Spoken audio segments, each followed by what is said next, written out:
Welcome to your 12-minute HR lesson.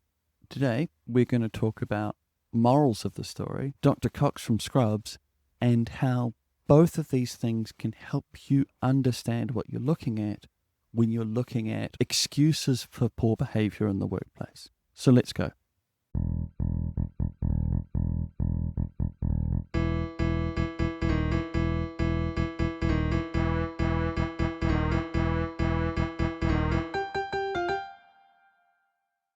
I like to start these lessons with a story from outside of the workplace, just to kind of show you the universality of the human condition. This time I'm not going to tell you a story, I'm going to talk about stories. I'm going to talk about how, as long as we can imagine, humans have been telling each other stories that have lessons.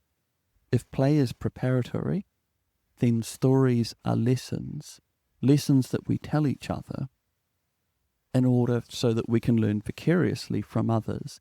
Better to learn the story from someone else than to learn it ourselves the hard way. And that's why we share stories, because almost every story has a moral. Every story has something that resonates, and all stories that resonate with us resonate because they are teaching us something that we go, oh yeah, I'm going to do something differently next time. There is a common thread across a number of stories, and that is using the right tool for the job. Many a story, what the person is trying to achieve is reasonable, but the way that he went about it or she went about it is wrong.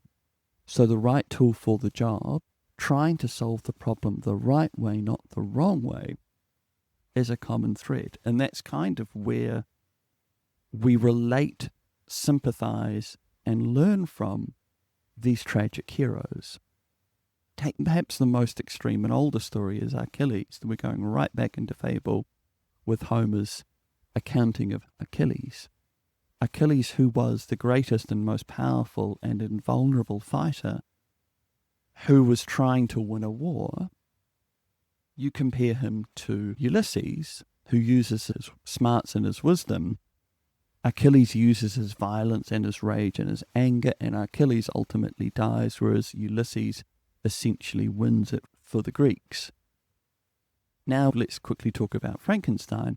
Victor Frankenstein, his objective was to conquer death. His objective is for humans not to die. He wanted to create life. What he did was he used dead body parts from cadavers and lightning to conquer.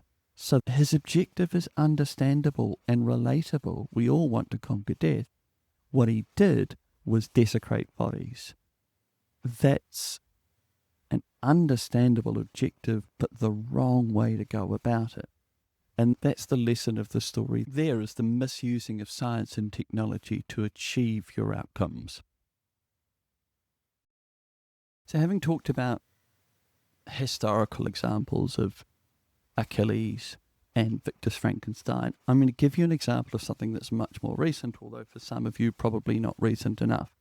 That is the show Scrubs and the character Dr. Cox. It ran sort of in the 2000s to 2010s, so we're talking quite an old show now for a lot of you, but some of you will remember it. Some of you will be kind of vaguely remembering it. Some of you won't at all. So what I would recommend is you need to go away and watch Dr. Cox Rants, COX, on YouTube. And what you'll get from that is a strange example of, whoa, that's really inappropriate, but on the other hand also funny, which is a really strange thing to see. Stripped back to the studs, it is extremely inappropriate behavior. It meets every definition of workplace bullying. It is rants, it is violence, it is threats of violence, it is threats of punishment, it is clear and obvious denigration of other people, it's calling our main character JD by a girl's name, which you definitely couldn't get away with as a joke these days. It's so wrong, but somehow it's right. Somehow Dr. Cox is the moral heart. He is the Gandalf leading these characters to what they're trying to achieve. How does that work? How could someone with this villainous behavior, clear and absolute workplace villain, also somehow being the guide and the mentor and the moral heart of the show. These two things don't add up, but somehow they square that circle. Essentially, Dr. Cox is driving JD and the others to be the best that they could possibly be because lives are on the line. The justification at the end of the day for Dr. Cox's behavior is he can't and shouldn't put up with anything less than the best that they could possibly be, because if they are only 90% of their potential, then that's going to lead to some people dying. That's going to lead to patients dying who didn't need to if they could have been a bit better. Therefore, Dr. Cox pulls out tools to achieve the ends of the best that he can get out of these kids. The ends justify the means. The ends are the best doctors they could possibly be so they can save lives, and the means are the worst form of workplace bullying. So now that I've put Dr. Cox on a pedestal, I'm then going to take him off. Or, more importantly, I'm going to leave him there, but to say no one else gets to go there, and it's because of this. Most of the time when we are dealing with inappropriate behavior in the workplace, now aside from bad jokes like accidental foot and mouth, most of the time what we are dealing with is people who are using behaviors and tools that are effective at getting things done and getting their way and driving what they think is right. But on the other hand, they are doing damage along the way. They are fixing problems with hammers when the hammer is not the right tool. To their mind, and this is what we really need to fight against, the ends justify the means. What I want to achieve here is important, and if I have to hurt some feelings along the way, well, that's their problem, not mine. To which we need to really push this presumption of the ends justifies the means. Because 9 times out of 10, when we are dealing with inappropriate behavior, except for foot and mouth, when we are dealing with inappropriate behavior in the workplace, what has happened here is their objectives are understandable, but their means are inappropriate. The moral of the story is, unless lives are on the line, like, do the ends justify those means? Dr. Cox can justify that type of behavior. Can you justify that for meeting targets, getting projects finished, all of the above? Maybe, but let's put it a different way. If that's the only tool that's going to get that job done, maybe. But on the other hand, is that the only tool? Is blunt force trauma the only way of solving the problem? Or are there better ways of doing it? A lot of the time what we are dealing with is there are lots of different ways of dealing with the problem. There are lots of tools at managers' disposal. It's lots of tools at employees' disposal. Most of the time what we are dealing with is that is not the right tool for the job.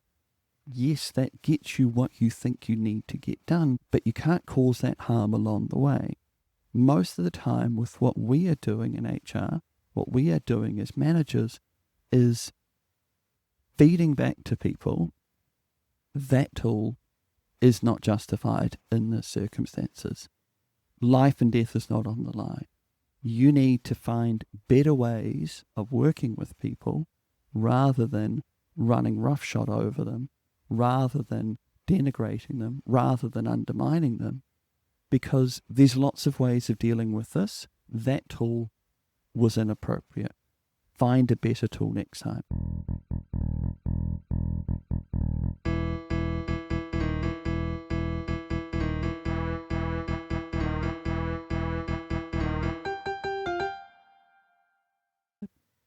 Look, there's a lot more to talk about. There's a lot more to think about. I've probably left you with more questions and more things to think about. And hopefully we will cover other topics like these in these 12 minutes lessons that do connect, that do relate. I've got lots to say in this sort of space. Sometimes 12 minutes isn't enough. But also let me remind you, we have HR training courses on this. One of the courses that I run is Managing Difficult Allegations. So if you're interested in it, I really don't know what to do in those situations, check out that course. We also have our online articles as well. There's a couple of articles in there that are quite relevant to this sort of thing. One of them being swearing in the workplace. What do we do when we're dealing with swearing? all those sorts of things. So again, if you're interested in what we have to say, if you're interested in a training course, if you're interested in getting us involved in your workplace to help you out, check us out at pragmatichrm.nz and see what we can do for you. Thanks.